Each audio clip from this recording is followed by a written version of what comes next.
uyu munsi Mwuka Wera anyoboye kuri iri jambo. Ni ijambo ryiza cyane ngiye kugerageza kuvuga mu magambo make.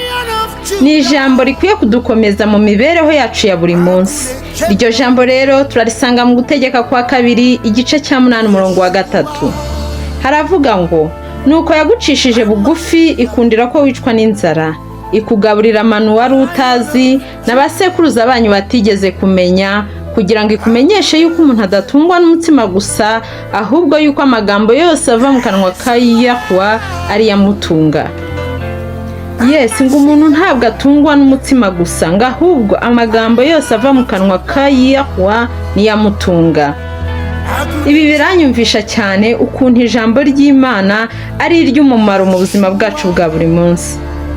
Ijambo rya Yahwa ni ibiryo byacu by'umwuka dukenera mu buzima bwacu bwa buri munsi, kandi ni ijambo ryuzuyemo intungamubiri umuntu akenera zose.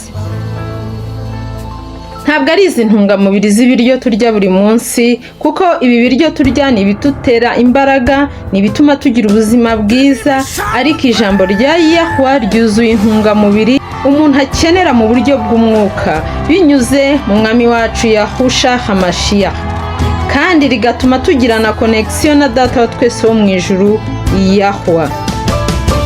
Rero ndabashishikariza gutungwa n'ijambo buri munsi.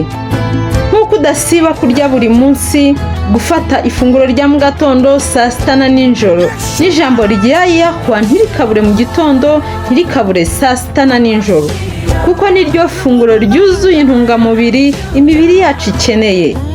Ijambo ry'Imana ribe ifunguro ryacu rya buri munsi, kuko niryo funguro ry'ukuri. Haleluya, muhabwe umugisha, muhimbaze Yahwa.